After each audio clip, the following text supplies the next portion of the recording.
Premier point, je pense, pour aborder cette question de la révolution numérique, c'est quand même l'humilité, c'est-à-dire, c'est la première slide, peut-être, je ne sais pas comment on passe les slides, c'est José qui les passe.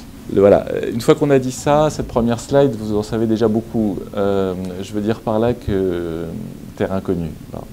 Donc soyons humbles. Souvent, j'utilise la métaphore de dire c'est un peu comme dans Game of Thrones, c'est-à-dire Winter is coming. Donc très bien, on sent qu'une révolution approche, qui va nous bouleverser de bien des manières. On va pouvoir dialoguer à ce propos. Personne ne sait très bien comment. Et ceux qui prétendraient savoir comment, voilà. Enfin, soit sont des gourous, des imposteurs. Il y a bien des manières dont on va en parler. La révolution numérique va impacter la profession de l'assurance, mais personne ne peut vous décrire comment. Mais il n'y a aucune raison que l'assurance, bien sûr, soit à l'écart. Booking, Airbnb, Blablacar, enfin Google, Facebook, les GAFA. Voilà, là, il y a certains secteurs qui ont déjà été disruptés, la presse, l'hôtellerie, restauration. Il n'y a aucune raison que la banque ou l'assurance soit à l'écart de ce bouleversement. Alors peut-être on peut mettre la slide suivante, où en fait, bon, bien sûr, il y a les GAFA bien connus, et puis il y a ces nouveaux sigles qui apparaissent. Bon, certains sont plus connus que d'autres, il y a Tesla, il y a Airbnb, mais on pourrait en mettre d'autres. Voilà. Des acteurs qui vont venir disrupter le secteur, et régulièrement on se demande si Google va se lancer dans l'assurance, si Amazon va se lancer dans l'assurance, il y a des rumeurs. Bon. Alors, par rapport à ces risques que nous ne comprenons pas complètement, il pourrait y avoir des raisons de minimiser, de dire au fond, vous savez, on nous en a raconté beaucoup dans le passé, sur le fait qu'on va être disrupté, bouleversé, et puis bon, l'assurance demeure solide. Et il y a des raisons de minimiser. On peut dire, bah, écoutez, toutes les personnes âgées ne sont pas prêtes à basculer à l'ère du numérique, et puis à Castelnaudary, peut-être qu'on est toujours attaché à aller voir son agence, en tout cas, que ce soit un agent ou des salariés d'une entreprise d'assurance, mais enfin, c'est rassurant, on est dans un métier où l'humain compte beaucoup, donc aller voir physiquement, que ce soit pour la souscription ou pour la gestion de sinistre, aller voir quelqu'un dans une agence au coin de la rue, c'est rassurant, ou au minimum au téléphone. Tout le monde n'est pas prêt à basculer sur Internet. Et de fait, c'est vrai que les gens veulent tout aujourd'hui. Les gens veulent le réseau physique d'agence, pouvoir joindre au téléphone un conseiller facilement et pouvoir, à toute heure du jour et de la nuit, faire un devis sur Internet, demander une attestation, télécharger une attestation et éventuellement faire une souscription. Bon. Mais aujourd'hui, on ne peut pas dire que le réseau Internet se substitue aux deux autres réseaux, le réseau physique et le réseau téléphonique. Et ceux qui se sont lancés, qui ont voulu être des pure players, ont été des échecs à ce stade. Vous avez eu une expérience de la Massif avec quelque chose qui s'appelait idmassif.fr, qui a été un échec, que Massif a arrêté. Vous avez une filiale de Groupama, donc maintenant que tu m'as dit que je suis filmé, je vais être prudent dans mes propos, mais disons que Amaguise, qui est une filiale de Groupama, n'a pas encore atteint tous les objectifs qui pouvaient être attendus et espérés au moment du lancement avec une très forte campagne publicitaire. Donc les pure players, pour le moment, sont plutôt des échecs. Voilà. Ceci pour dire que voilà, les gens veulent tout, effectivement. Ils ne veulent pas basculer dans le tout Internet. Ils veulent aussi le téléphone et ils veulent aussi souvent le réseau physique. Et puis on peut aussi ajouter que la mondialisation, quelque part, n'a pas encore fortement touché le secteur de l'assurance. C'est-à-dire qu'on n'a pas d'assureur chinois qui débarque, et c'est différent par rapport au secteur industriel, où vous avez Apple, Samsung, etc. Vous avez quelques acteurs industriels majeurs, et donc les acteurs locaux ont disparu. Dans le secteur de la banque, mais encore plus de l'assurance, vous avez encore beaucoup de petits acteurs, qui sont souvent de petits mutualistes. On a la mutuelle des motards, on a la mutuelle de Poitiers, on a la caisse mutuelle de la Marne. On a 120 acteurs en assurance auto et habitation encore aujourd'hui. Donc, vous voyez, même si on compare avec le secteur de la banque, il y a une dizaine de banques en France aujourd'hui. Il n'y a plus que des grandes banques, il n'y a plus de petites banques. elles ont été absorbées. La Lyonnaise de Banque, la Société Marseillaise de Crédit, le Crédit du Nord, bon, les petites banques ont été absorbées dans des ensembles plus vastes. Aujourd'hui, vous avez encore des petites mutuelles, notamment, il y a aussi le groupe Prévoir, qui est une société de taille moyenne, qui est une société anonyme, et donc vous avez encore des petits acteurs indépendants. Donc il n'y a pas eu d'acteur majeur qui est débarqué, chinois, japonais, américain, qui ait pris des parts de marché. Il y a quelques, bien sûr, grands acteurs européens, Allianz, Generali, Aviva, mais quelque part, les marchés sont encore très fragmentés, et donc nous sommes encore un peu à l'abri de la mondialisation. C'est-à-dire que si je vous demande quel est le numéro 1 espagnol, est-ce que vous allez pouvoir me dire? Non, personne ne sait qui est le numéro 1 espagnol. Les profs quand même, Mafré, voilà. Et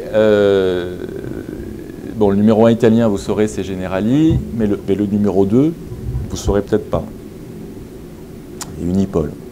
Le numéro 1 allemand, il y a de fortes chances que vous sachiez que c'est Allianz, mais le numéro 2, bon, entre Coburg, Talanx, bon, voilà. Donc ceci pour dire que les marchés sont encore très fragmentés. Le numéro 1 français de l'assurance dommage, qui est Covéa, donc GMF plus MAF plus MMA, est très peu encore à l'international. Alors, par rapport à cette réalité, qui a bien des raisons de relativiser la vague numérique et la vague de mondialisation, la réponse pourrait être hésitant, ça signifierait se kodakiser. Voilà.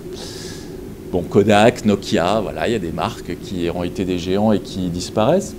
Alors, c'est intéressant de rester quelques instants sur Kodak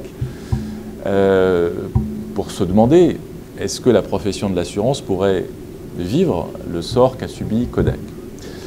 Kodak, pour nos étudiants, ça vous dit quelque chose un peu? Vous avez entendu ce nom? Donc Kodak était un géant qui a fait faillite en 2012. Mais juste pour montrer que c'était un géant, lors des Jeux Olympiques de Sydney en 2000, Kodak était encore l'un des sponsors principaux, donc aux côtés de Coca-Cola.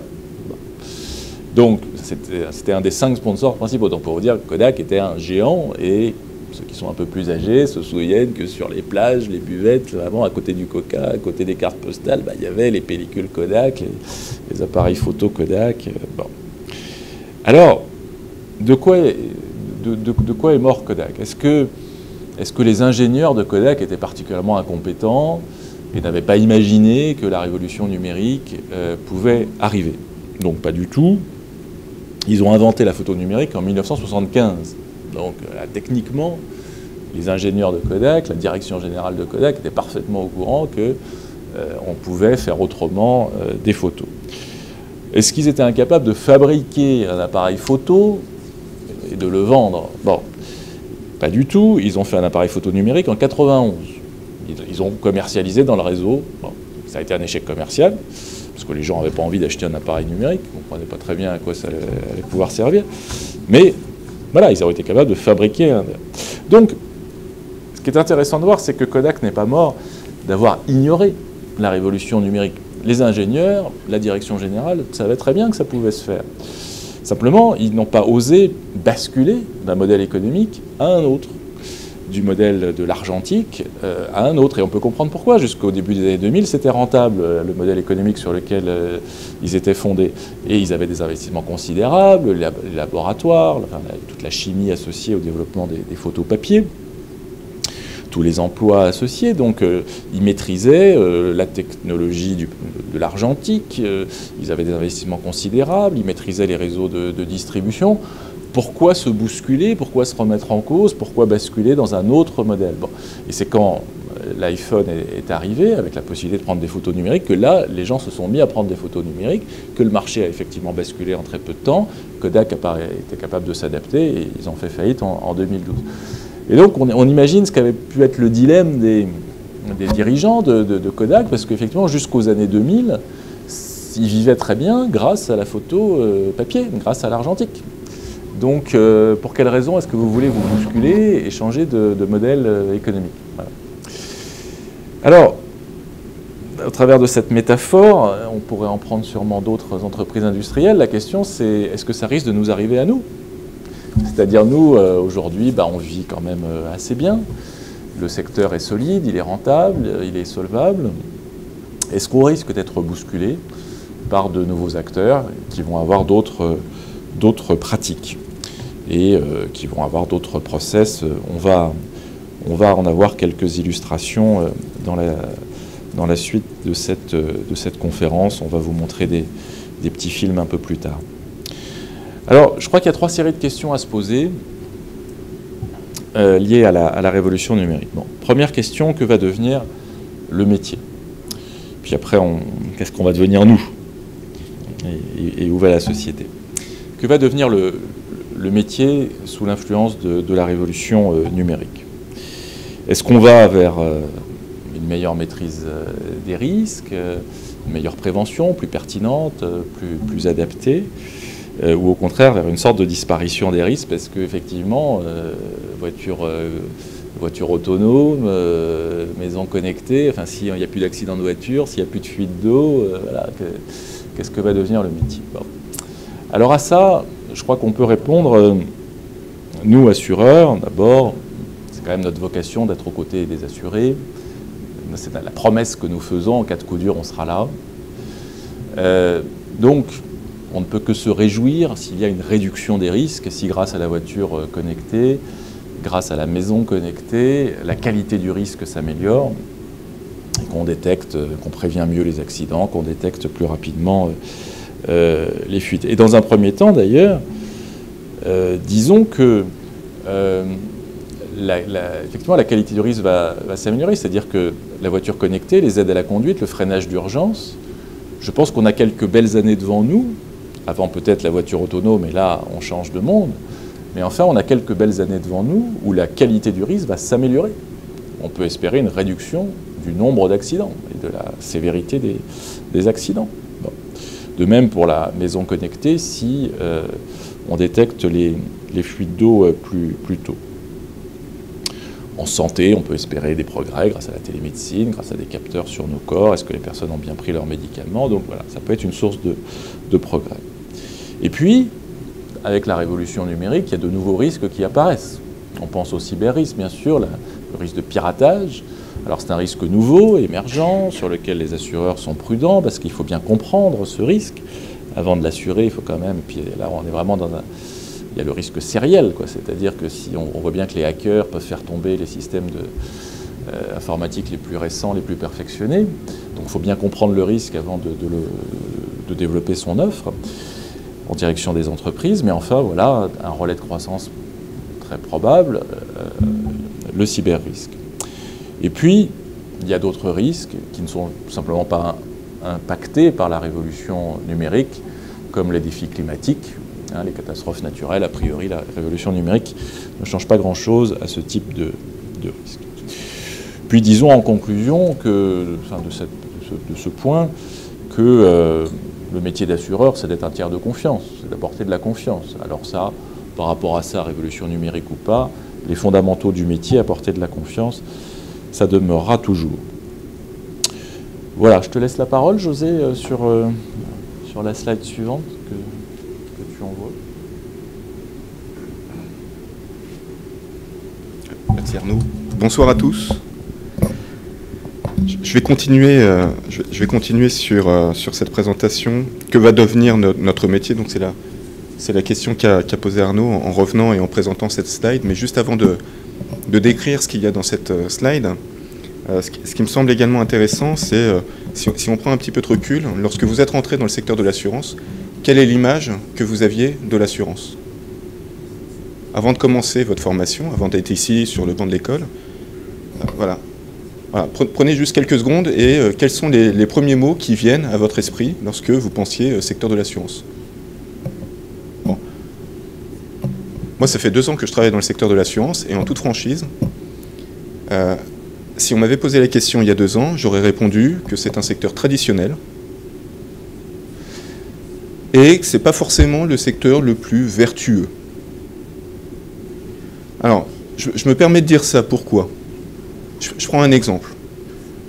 Ce qui s'est passé récemment avec les ouragans, Irma, Maria, sur les îles, bon, c'est très symptomatique de l'image que peuvent avoir les assureurs, ou en tout cas de la retranscription que font les journalistes du secteur de l'assurance. Donc vous prenez un sinistre d'ampleur, avec une population qui est en grande difficulté, vous prenez des journalistes qui viennent faire leur travail, un reportage, et qui vont voir les sinistrés, et donc de fait, c'est un micro-trottoir, c'est ce qu'on appelle un sondage. Alors, il y a des sondages qui sont bien réalisés dans les règles de l'art, et puis d'autres qui sont un petit peu biaisés, hein, on va qualifier ça comme ça. Et vous arrivez, et puis vous demandez, est-ce que vous êtes content? Non.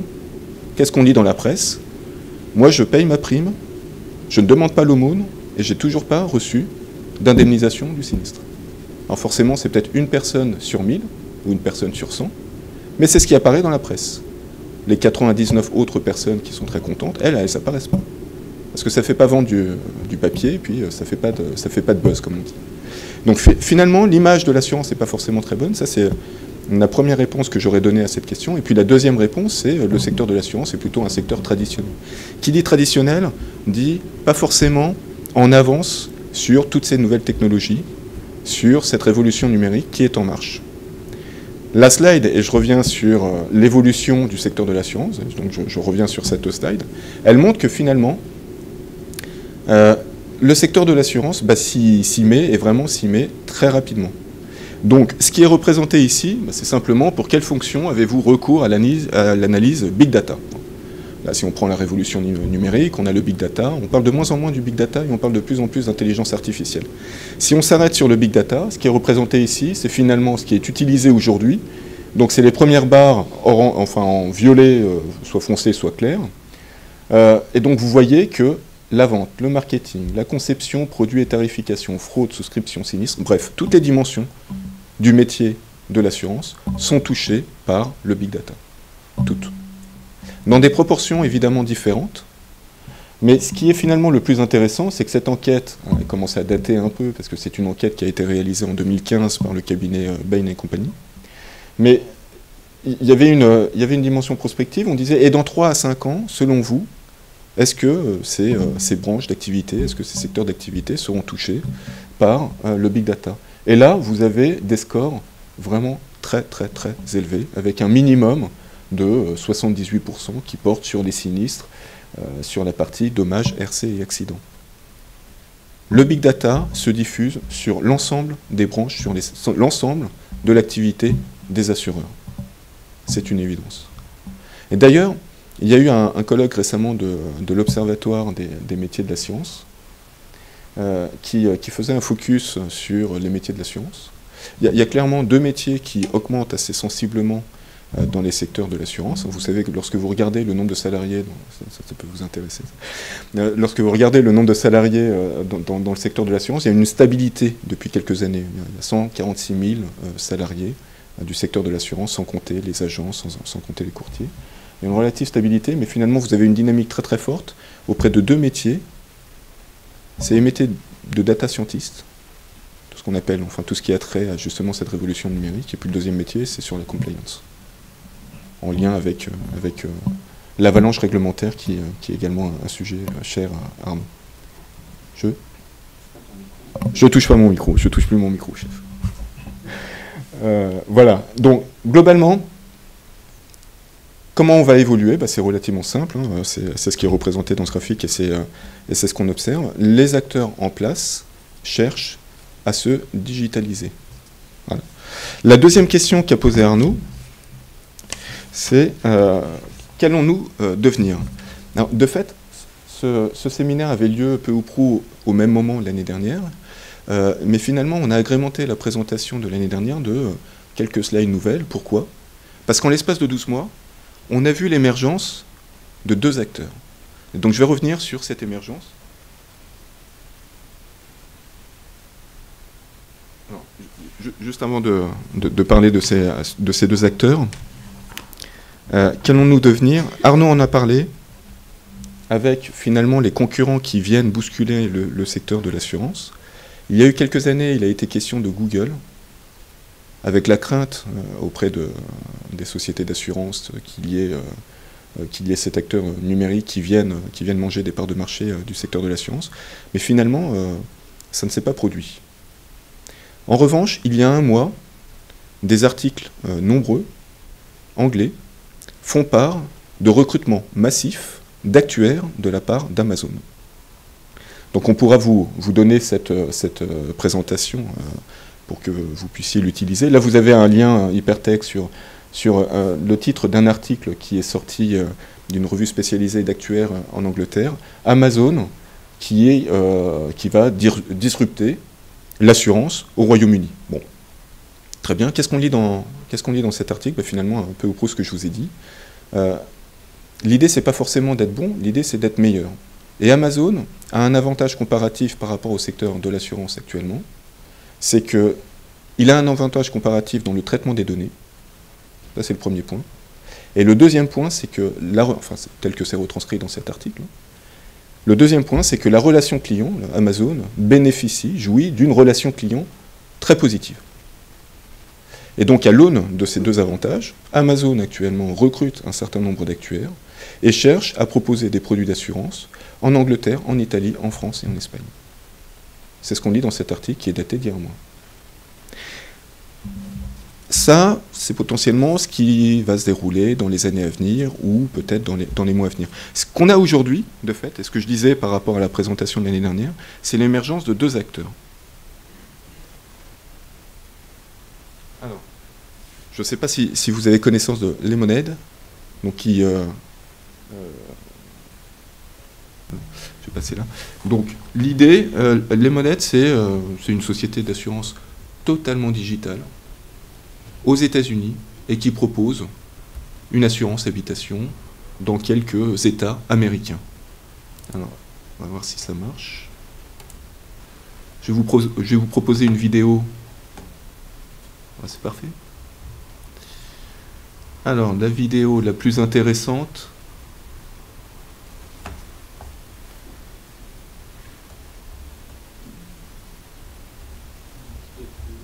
C'est un peu plus haut. Voilà, c'est celle-là. Comment ça marche?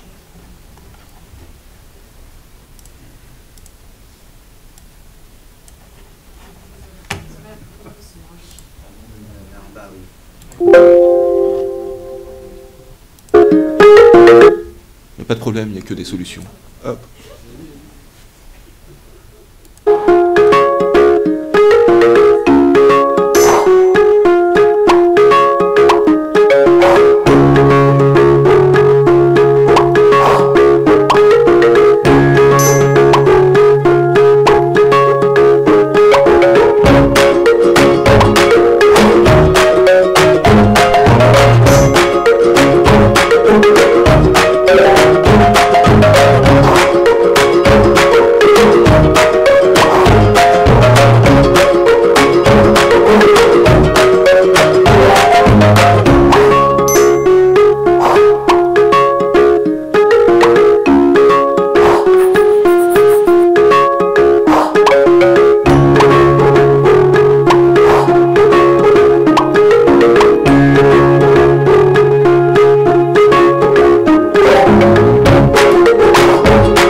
C'est Lemonade qui propose de l'assurance habitation à New York essentiellement. Allianz a pris un ticket chez eux. Vous avez plus ou moins bien vu, mais le truc est assez impressionnant. C'est-à-dire que ils vous disent qu'on souscrit en 1 minute 30, ce qui est déjà relativement impressionnant. Donc effectivement, tout est relié à des bases de données. Donc dès lors que vous mettez votre adresse, on connaît l'immeuble, la date de construction de l'immeuble, sa vétusté, il est plus ou moins loin de la rivière, donc plus ou moins soumis à des risques d'inondation, quelle est la caserne de pompiers la plus proche par rapport au risque d'incendie. Enfin voilà, tout peut être calculé relativement facilement, mais donc en 1 minute 30. Mais le plus impressionnant, c'est l'affirmation, qui n'est peut-être pas complètement juste, mais qui vous donne une idée du monde à venir, qu'ils sont capables de vous régler le sinistre en 3 minutes. Sans formulaire à remplir, c'est ce qu'ils affirment. C'est-à-dire que c'est un mélange de reconnaissance vocale et de reconnaissance des images, où vous parlez donc à votre smartphone, hein, puisque là il n'y a que le smartphone, il n'y a pas de téléphone ou de réseau physique de distribution. Vous indiquez que vous avez un dégât des eaux, la machine le comprend, vous demande de prendre quelques photos avec votre smartphone, donc vous prenez 5 photos du plafond qui a été inondé, vous envoyez ça, donc la base de données va comparer, va calculer que, vu les photos que vous avez envoyées, que le dégât des eaux fait 1 mètre de long sur 50 cm de large, que le plafond il est en placo, et qu'on habite New York à tel endroit, que donc le coût de la réparation c'est ça, les artisans, et qu'au total on vous doit 1 000 $ et que vous avez une franchise de 200 $, par conséquent on vous doit 800, et on connaît vos coordonnées bancaires, et par conséquent si vous êtes d'accord, le virement est fait. Et Lemonade affirme que tout ça est fait en 3 minutes. À partir du moment où vous avez contacté Lemonade pour dire j'ai un dégât des eaux, et le moment où vous avez vos 800 $ sur le compte, 3 minutes. Alors c'est peut-être faux, ça prend peut-être une demi-heure. Mais bon, imaginez la révolution absolue en termes de rapidité, de fluidité, voilà. Donc ça, on peut se dire, c'est peut-être un peu faux encore aujourd'hui, mais enfin, à horizon de 3 ans, ça ne sera pas très faux. Et ça annonce quand même le monde de demain. Donc on a des startups qui travaillent, enfin on a Google, bien sûr, et des startups qui travaillent sur ces questions de reconnaissance des images, donc qui peuvent accélérer considérablement donc le règlement des sinistres, en assurance auto, en assurance habitation. On a des startups qui, à partir de quelques photos, disent qu'elles sont capables de dire si la voiture est réparable ou pas. Donc soit soi-même, soit le dépanneur, en intervenant sur le lieu d'un accident automobile, va pouvoir, en prenant quelques photos, envoyer, et puis bon, est-ce que ça vaut le coup d'essayer de la réparer ou pas, voilà. Donc là, vous avez un exemple de vraie disruption et qui est dans le monde réel. Bon. Après, vous pouvez dire, attendez, c'est une arnaque. Il me propose 800 $ en 3 minutes, mais en vérité, ça valait 1 500 $ cette affaire. Donc, je conteste, mais je pense que ça vaut plus. Et donc, voilà. Et puis, de toute façon, je ne veux pas 800 $, je veux un peintre pour réparer le sinistre que j'ai eu. Bon, donc, ça pose plein de questions. Et puis, la lutte antifraude, comment on fait, si on envoie des fausses photos, etc. Bon, il y a beaucoup de questions qui sont posées par tout ça.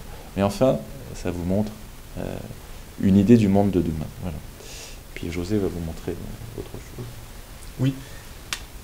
Pour passer juste avant de passer au deuxième exemple, et au niveau de la vidéo, ce qui est montré aussi, c'est vous souscrivez en 1 minute 30, et à la fin de la souscription, il est précisé que si il y a des gains réalisés par la société, ces gains sont reversés à des œuvres caritatives. Donc il y a un peu un côté économie sociale et solidaire.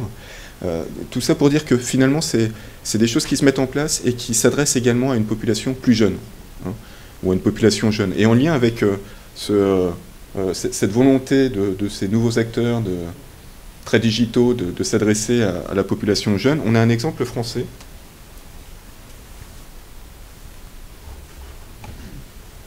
Et c'est la société Alan, je ne sais pas si vous avez entendu parler de cette société Alan, qui propose une assurance santé.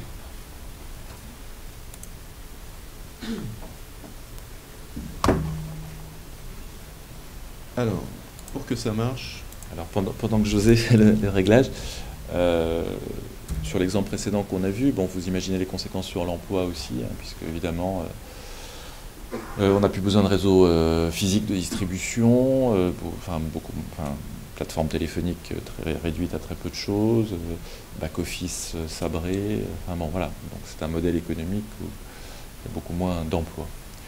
Là, ce qu'on veut vous montrer, c'est le plus jeune adhérent de la Fédération française de l'assurance, le plus récent, et qui s'exprime en des termes jeunes. C'est pour vous montrer qu'on peut aussi parler d'assurance de façon simple. Enfin, vous avez vu avec Limonade, qui est un peu ludique dans la manière de souscrire. Et là, Alan, c'est un peu le même état d'esprit. Alors, je ne sais pas si tu arrives à faire apparaître, voilà. Non, mais par exemple, là, une couverture santé au top, nous avons travaillé dur, une protection super complète sans exploser votre cotisation. Enfin, vous voyez le genre de... Voilà, donc on n'est pas habitué à lire des conditions générales rédigées dans ce style-là.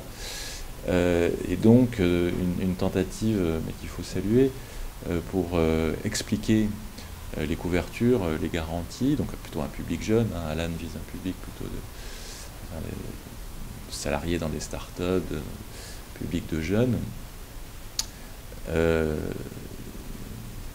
Tu essaies de... Non, de voir s'il y avait d'autres messages un peu jeunes. D'accord, non, j'ai pas l'impression que ce soit dans cette direction. Ok, bah je remonte. Et donc en tout cas, non, mais t'as qu'à rester là-dessus. Bon, c'est juste après, vous pourrez aller sur le site d'Alan si vous le souhaitez pour regarder. Mais voilà, ce qui est intéressant, c'est cette tentative d'expliquer les garanties des contrats de manière un peu ludique, de manière un peu sympa, avec des images, avec une manière de s'exprimer beaucoup plus simple. Et tout ça, la CPR a donné son agrément et tout ça a été validé par les autorités. Donc on peut parler d'assurance de manière simple.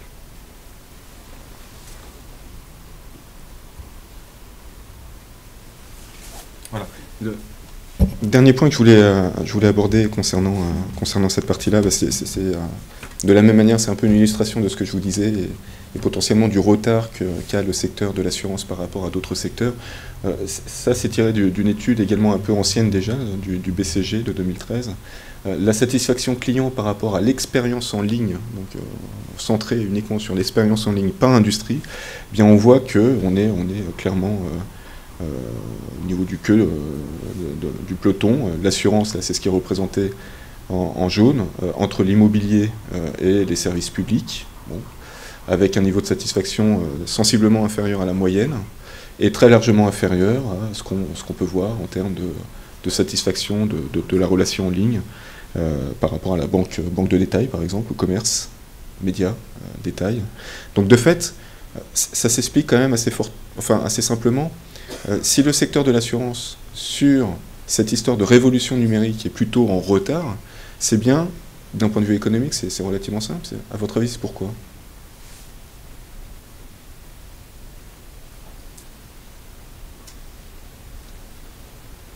De fait, c'est parce qu'elle a été protégée. Mais elle est protégée par quoi ?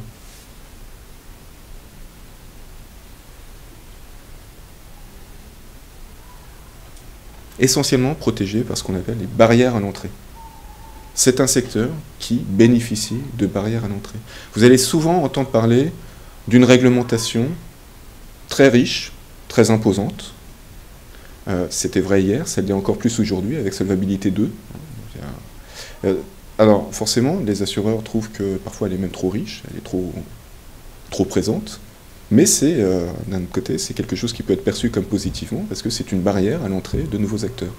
Arnaud vient de le dire, les nouveaux acteurs numériques, pour avoir la capacité d'exercer le métier d'assureur, doivent bénéficier d'un agrément. Un agrément qui est octroyé par la CPR. C'est pas simple. C'est pas donné à tout le monde.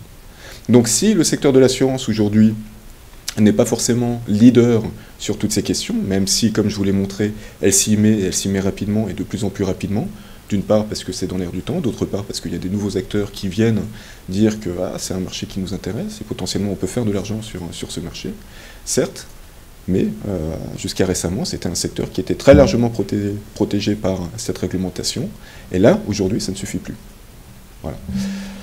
Voilà pour l'essentiel sur ce que je voulais dire, également sur cette mauvaise réputation. Donc, tout ça est très clairement subjectif, la mauvaise réputation du secteur de l'assurance par rapport à l'économie numérique, par rapport à Google, par rapport à Amazon ou autres.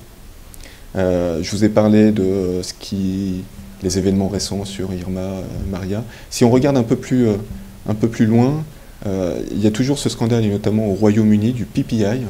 Je ne sais pas si vous avez entendu parler de ce scandale. Mais bon, typiquement, c'est peut-être pas forcément anodin que Amazon cherche à s'implanter d'abord au Royaume-Uni, qui est finalement une économie qui a très largement souffert, enfin une économie. Le secteur de l'assurance au Royaume-Uni est un secteur qui a très largement souffert là, sur la période récente avec le scandale des PPI.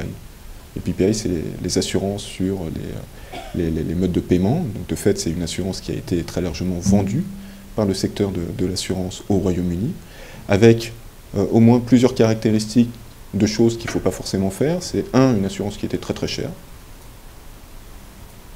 2, parfois elle était vendue et le client ne savait même pas qu'il achetait cette assurance. 3, lorsque l'assuré avait un sinistre, il se rendait compte que pour avoir un remboursement, c'était parfois très compliqué et avec des clauses vraiment très importantes.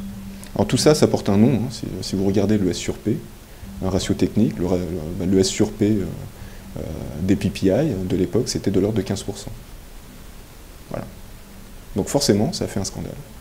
Et toutes les banques qui commercialisaient cette assurance, depuis le début des années 90, ont fait l'objet d'amendes relativement sévères là, sur la période récente. Voilà. Arnaud, je te repasse la parole sur la troisième question posée. Alors, on va maintenant regarder les... Enfin, est-ce que, donc, où allons-nous dans la transformation du métier? On a à l'écran les comparateurs d'assurance sur Internet français et anglais. En fait, au Royaume-Uni, les comparateurs d'assurance ont vraiment pris le marché, sont devenus des intermédiaires incontournables. C'est-à-dire que 2 tiers, 3/4 du marché, enfin, quand vous souscrivez une assurance auto, habitation au Royaume-Uni, vous passez par l'un de ces comparateurs que vous voyez apparaître, enfin Tiger, Confused, voilà, Compare, et en partie, une des explications, c'est qu'il n'y a pas la tacite reconduction au Royaume-Uni. La conséquence, c'est qu'il y a une sorte de concurrence acharnée pour débaucher les gens qui viennent souscrire chez vous. Donc il y a une guerre des prix acharnée, mais en moyenne au Royaume-Uni, les gens ne restent que 3 ans pour l'assurance auto contre 7 ans et demi en France. Donc vous n'avez que 3 ans pour rentabiliser votre assuré. Donc du coup, vous l'attirez par des prix bas, vous remontez les tarifs, évidemment, parce que quand même, il faut rentabiliser. Puis en plus, il ne restait que 3 ans, donc il faut vous dépêcher l'année 2, l'année 3 de rentabiliser. Vous avez trop remonté les tarifs, il se tire, il part à la concurrence. Bon, c'est quand même un modèle qui n'est pas quand même a priori idéal, et l'assurance auto au Royaume-Uni est nettement plus chère qu'en France. Alors on dit souvent qu'on a une des assurances auto les moins chères d'Europe, mais il y a vraiment 40% d'écart entre les prix moyennes auto au Royaume-Uni et en France. Voilà. Alors pour le moment, donc vous voyez les Furets, le Lynx, Assureland, il y a meilleurtaux.com qui se lance aussi.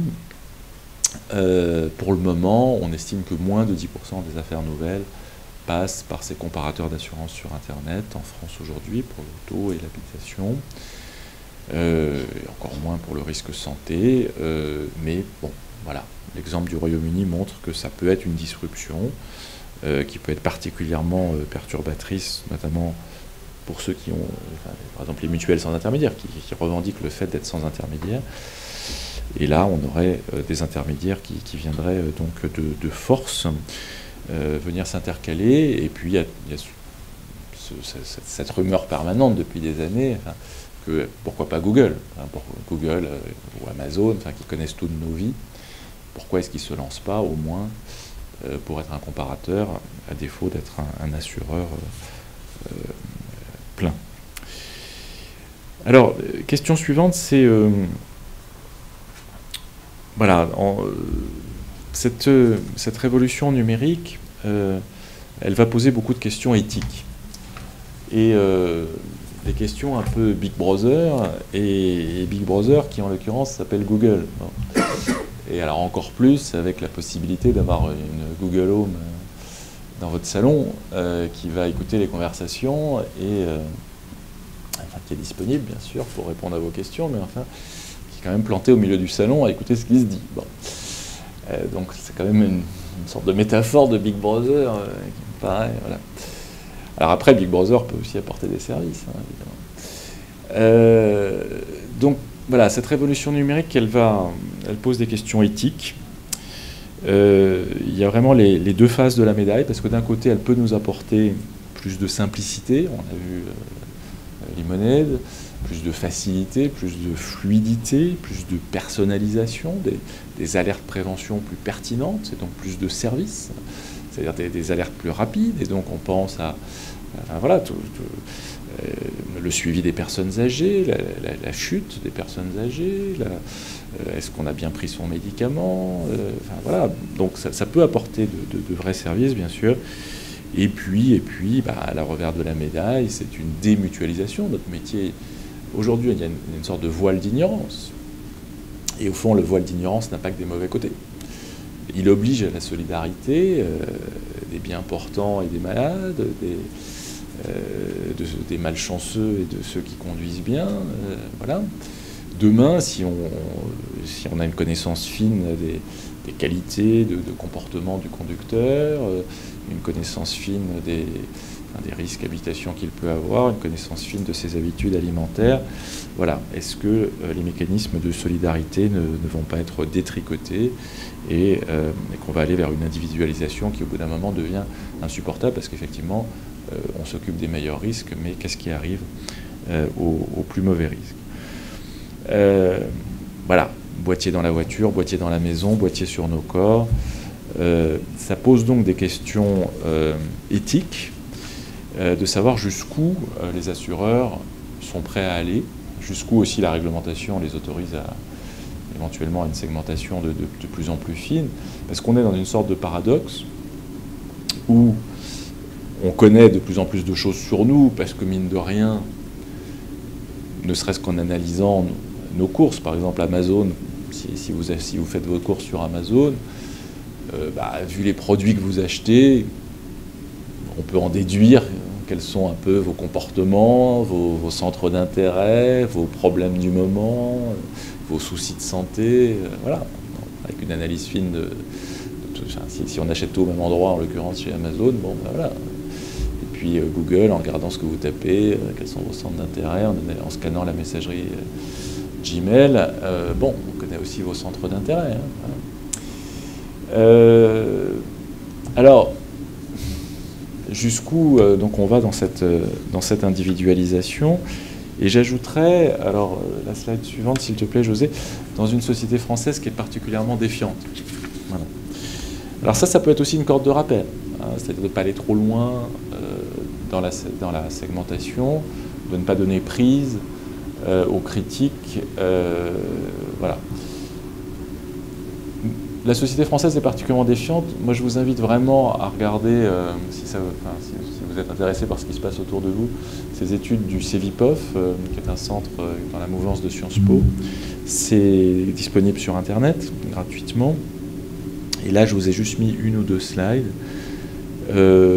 Et donc, il y a cette question très simple, qu'est-ce qui définit une société de défiance? Bon, voilà. Donc, on pose la question aux gens. Je ne sais pas si ça apparaît bien à l'écran, mais enfin, est-ce qu'a priori, on peut faire confiance aux gens? Et la question est posée de façon à avoir le plus grand nombre possible de réponses positives. Est-ce qu'on peut faire confiance à la plupart des gens? À la plupart des gens. Je ne dis pas tout le monde, la plupart des gens.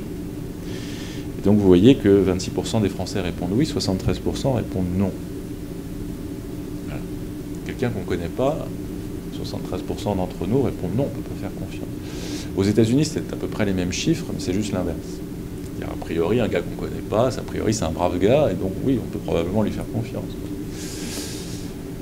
Donc, ça montre qu'on est une société particulièrement défiante, y compris par rapport aux autres sociétés européennes. Et vous avez des bouquins là-dessus, La société de défiance, La fabrique de la défiance, d'économistes qui s'appellent Cahuc et Algan et Zilberberg, qui essayent d'expliquer pourquoi, et qui attribuent notamment une responsabilité particulière à l'éducation nationale. Disons que dès le plus jeune âge, on nous classe, on nous sélectionne, on nous fait redoubler, on nous attribue des notes, on ne nous apprend pas à travailler collectivement, en groupe, que tout ça construit une société défiante. Bon, vous avez aussi des travaux de Fukuyama, Francis Fukuyama, qui s'intéresse aux sociétés de défiance, low trust societies, qui s'intéresse à l'Italie du Sud, à la Grèce, qui montre comment les mécanismes s'enracinent, on résiste contre l'État, on ne paye pas ses impôts, très bien. Dans un premier temps, on résiste à l'envahisseur, puis progressivement, ça s'installe, et du coup, on n'a pas confiance dans son voisin, et dès lors, il n'y a plus de crédit, quoi. La banque ne fait pas crédit, les entreprises ne se font pas confiance pour accorder des délais de paiement, et en général, donc, les sociétés de défiance n'ont pas une forte croissance.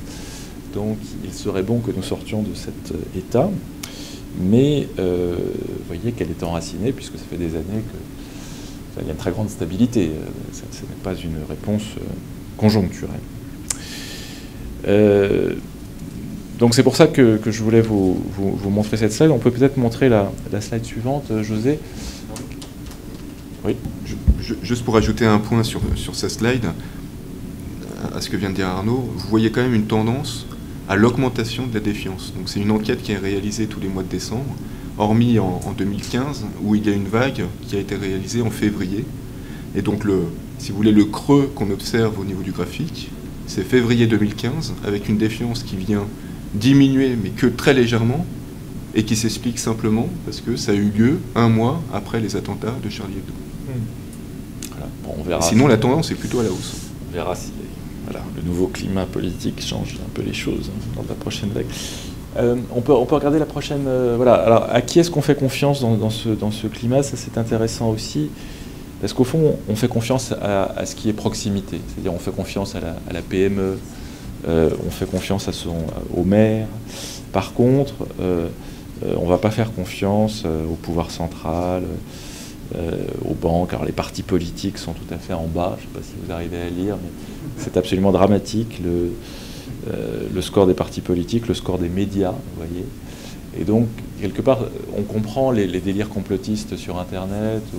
C'est-à-dire que dès lors que les gens n'ont pas confiance dans la parole des politiques, n'ont pas confiance dans ce que le journal peut leur dire, bah, effectivement, ça donne la possibilité que tous les délires s'expriment sur Internet. Vous voyez que les banques ne sont pas très bien loties, les assureurs n'ont pas été testés dans cette question. Voilà, et puis sinon, il y a des grandes institutions comme l'armée ou les hôpitaux à qui on peut faire confiance. Donc c'est intéressant. Alors, qu'est-ce qu'on peut faire, nous, pour répondre à ce genre de préoccupations, nous, les assureurs? C'est de donner des garanties, et notamment des garanties, enfin, les assureurs seraient bien inspirés de donner des garanties sur le fait qu'ils ne vont pas surexploiter les données personnelles. Qu'on n'est pas là pour jouer au Big Brother et de prendre des engagements. Après, c'est à chaque assureur de décider de ce qu'il veut faire. De prendre des engagements sur le fait que les données qu'on collecte sur l'assuré, c'est pour lui proposer un produit adapté, une bonne tarification, le devoir de conseil, qu'en aucun cas on ne revendra les données. Donc certains des comparateurs d'assurance sur Internet que je vous ai montré tout à l'heure, comme on est filmé, je ne vais pas vous dire les noms, une bonne partie de leur business model, c'est de revendre les données, c'est-à-dire vous faites un devis, vous n'allez pas jusqu'à la conclusion, puisqu'ils sont rémunérés quand vous concluez. Ils sont rémunérés à peu près 140 € l'affaire, si vraiment il y a une conclusion et la personne est allée jusqu'à souscrire un contrat d'assurance. Donc sinon, c'est pas rentable pour eux si vous avez juste fait un devis, que vous n'avez pas souscrit une assurance. Donc certains revendent les données que vous avez laissées, puisque vous avez rempli quand même, que vous cherchiez une assurance pour votre auto, pour votre maison, à tel endroit, vous avez rempli votre CSP, enfin, c'est quand même mieux que l'annuaire. Et on revend ces données à des producteurs, à des constructeurs automobiles, à des producteurs d'électricité, à des réseaux de distribution de sport, d'articles de sport. Voilà. Donc, ça serait formidable si les assureurs pouvaient prendre l'engagement de dire « je ne revendrai jamais les données, en tout cas pas sans votre consentement, et je les stocke dans l'Union européenne, elles ne partent pas dans un hangar à l'autre bout du monde, où je ne sais pas très bien qui peut les regarder. » Voilà. Ce serait des engagements un peu éthiques qui seraient formidables. Je te laisse la parole pour la suite.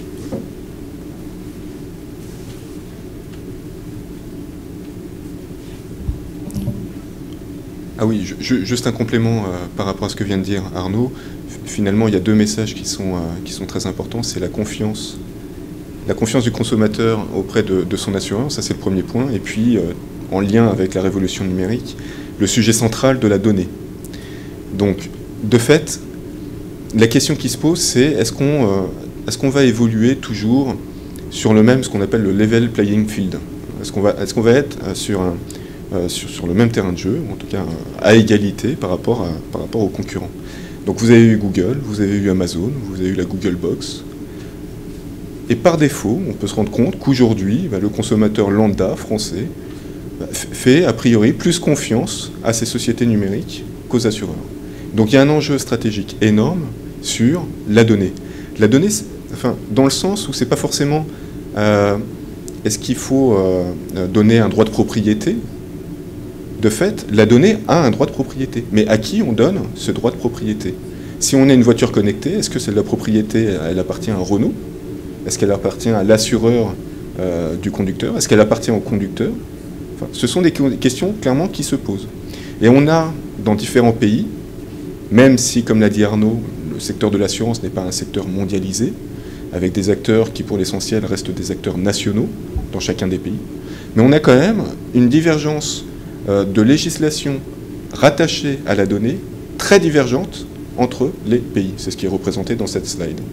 Donc de fait, vous savez, en France, on est quand même très soucieux des libertés individuelles et autres. On appelle les autorités administratives indépendantes, les AAI. La première autorité administrative indépendante en France, vous savez laquelle c'est? Non, c'est la première, elle a été créée à la fin des années 70, c'est la CNIL. La CNIL, la Commission nationale informatique et liberté. De fait, ça appartient à la CNIL de savoir de défendre les propriétés individuelles et les propriétés propres à la donnée des individus. Et donc, de fait, on a une réglementation contraignante, très développée et poussée, et c'est ce qui est représenté ici. Plus elle est contraignante, plus elle est poussée, plus elle apparaît sur cette carte mondiale en rouge, et plus elle est souple, plus elle est lâche, elle apparaît du coup en vert.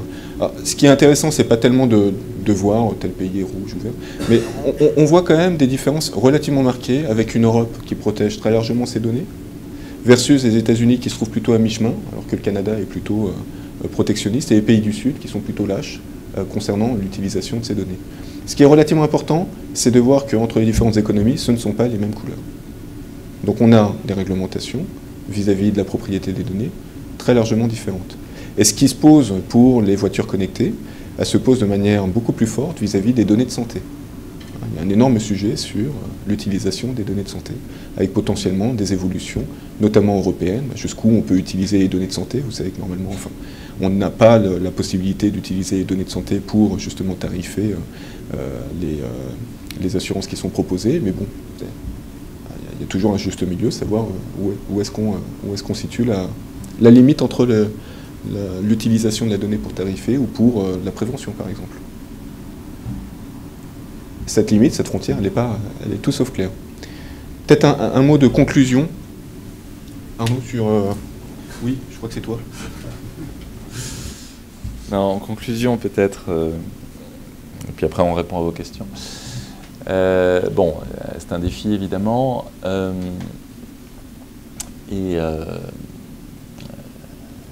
ça nous oblige à nous réinventer. De nouveaux acteurs peuvent venir sur nos terrains, donc on a parlé des GAFA. Voilà, les barbares à nos portes, c'est sans doute eux. Et voilà, vive la concurrence au sein du marché français entre les acteurs, mais bon, clairement les nouveaux barbares sont à nos portes. Alors, par rapport à ces défis, il faut arriver à montrer que grâce à la révolution numérique, l'assureur n'a jamais été aussi proche de ses clients, de ses assurés. Il faut arriver à être rassurant, valoriser des nouveaux services de prévention, notamment plus pertinents, parce que mieux ciblés, mieux individualisés. Pourquoi pas des services à la personne. À nous d'apparaître comme des acteurs responsables de la donnée. Hein, on en a parlé, des acteurs rassurants, qui ne font pas n'importe quoi avec les données collectées sur leurs assurés, qui prennent des engagements déontologiques. Donc quelque part, c'est l'occasion de renouer un pacte de confiance, c'est l'occasion de montrer que cette digitalisation, elle est favorable aux assurés, elle permet d'apporter des services plus riches, plus pertinents, plus individualisés. Voilà. Donc si on réussit ça, évidemment, tout sera formidable. Mais évidemment, on peut, voilà, on en a parlé, être disrupté, et que ce soit d'autres acteurs, des acteurs extérieurs qui viennent sur ces terrains et avec des pratiques qui ne sont pas forcément celles que nous souhaitons. Je pense qu'il est intéressant que je vous dise quelques mots sur les initiatives de place, pour vous montrer que l'adaptation à la révolution numérique, les assureurs la font individuellement, la font aussi collectivement. Par exemple, la lutte contre la fraude, on a un projet, le Big Data au service de la lutte anti-fraude. Donc on a, au sein de la fédération, il y a, lié à la fédération, un GIE. On a un service qui s'appelle Alpha, pour Agence de lutte contre la fraude en assurance. Et donc là, on a décidé de mettre en place un projet qui va commencer par l'assurance auto, le Big Data au service de la lutte anti-fraude, où on a eu l'autorisation de la CNIL. Tous les assureurs mettent en commun leurs sinistres automobiles. Et donc, avec l'aide d'une start-up française qui s'appelle Shift, on va analyser, donc les données sont anonymisées, et puis on regarde s'il n'y a pas des anomalies. C'est-à-dire, dans un pâté de maison, il y a le même type de sinistre. Voilà, tous les voisins ont le même sinistre. Un peu bizarre. Ce garage-là, il a un taux d'accident, de panne, voilà, un peu élevé, un peu. Voilà. Donc il ne s'agit pas de dire il s'agit de dire qu'il y a des soupçons de fraude. Il ne s'agit pas de détecter les fraudes directement. Il s'agit de détecter les anomalies et de dire, bah voilà, cet individu, il a déclaré le même sinistre à 5 assureurs. Bon, a priori, c'est un petit peu bizarre. Voilà. On a fait des tests qui sont très prometteurs et où, a priori, ça permettra de démasquer des fraudes pour des montants assez importants. Ce qui est un projet à la fois rentable pour les assureurs, un projet civique, puisque souvent les gens qui fraudent les assureurs fraudent aussi le fisc ou d'autres administrations publiques. Donc voilà, ça c'est un projet, le Big Data au service de la lutte anti-fraude. On a d'autres projets on tient des fichiers, vous savez, dans le cadre d'un organisme qui s'appelle Agira. On tient des fichiers pour les contrats d'assurance vie en déshérence, savoir si ses parents avaient un contrat obsèque, un contrat dépendance. Demain, on nous demandera de tenir le fichier des véhicules assurés automobiles. Est-ce que grâce à la blockchain, grâce au machine learning, est-ce qu'on peut tenir ces fichiers de façon plus efficace qu'auparavant et moins coûteuse et plus pertinente pour davantage retrouver les gens? Donc on est en train de travailler là-dessus. Appliquer la blockchain aussi au relevé d'informations. Quand vous changez d'assureur, il faut fournir un relevé d'informations sur votre historique. Donc voilà, la blockchain c'est intelligent quand il y a un certain volume d'informations, quand on est en réseau et qu'il faut se faire confiance. C'est une sorte de certificat que les informations sont infalsifiables. Donc voilà, il faut trouver les bons cas d'usage. On tient aussi dans l'assurance, il y a des conventions d'assurance, donc on a un organisme sur la gestion des conventions d'assurance, sur les dégâts des eaux, sur les incendies, etc. Et donc de moderniser tout ça, de dématérialiser, que ce soit plus fluide, plus réactif et au total au service des assurés. On a fait le e-constat auto, qui n'est pas un énorme succès pour le moment, mais les gens ont beaucoup téléchargé, l'utilisent peu lors de l'accident. On va le moderniser, et puis je pense qu'un e-constat MRH a beaucoup plus. On imagine que la situation est moins stressante, on fait un constat de dégâts des eaux avec son voisin, on peut se mettre dans un canapé, utiliser la tablette. Donc on va développer ce genre de choses, voilà, dématérialiser. Aujourd'hui, il y a encore un petit rectangle vert sur le coin du pare-brise, sous forme de papier. Bon, c'est un petit peu archaïque quelque part, on peut sans doute moderniser les recommandés électroniques. Donc il y a beaucoup de sujets. On peut parler de formation des salariés avec le certificat digital. Beaucoup de sujets sont concernés, mais aussi donc des sujets de place. Et puis on a des sujets de lobbying, ou bien sûr, par exemple, l'accès aux données. L'accès aux données, grand sujet en auto, en santé. En auto, il est essentiel pour l'avenir des assureurs automobiles que les constructeurs automobiles ne gardent pas les données pour eux. C'est une grande bataille à Bruxelles en ce moment, où les constructeurs automobiles expliquent qu'il est impensable que qui que ce soit se branche et récupère les données du véhicule émises par le véhicule. Ce serait une atteinte à la sécurité. Et nous, on se bat bien sûr pour dire qu'on est très soucieux de la sécurité, mais que dès lors qu'on a le consentement de l'assuré, on peut récupérer les données émises par le véhicule. Parce que sinon, pour faire de l'assurance auto, ça va être compliqué demain si on n'a pas accès aux données émises par le véhicule. Donc il y a des vraies batailles industrielles qui se jouent en ce moment sur ce thème de l'accès aux données. Voilà, donc écoutez, en conclusion, essayons de voir dans le numérique une opportunité, voilà, plus qu'autre chose. De toute façon, c'est une déferlante que rien ne pourra arrêter. Donc il faut la prendre, il faut essayer de la vivre comme une opportunité, comme une chance de rendre des services plus riches et plus pertinents à nos assurés. Ça ne se limite pas à dématérialiser ce que l'on faisait sous forme papier jusqu'à présent. On voit bien que c'est un monde nouveau qui apparaît.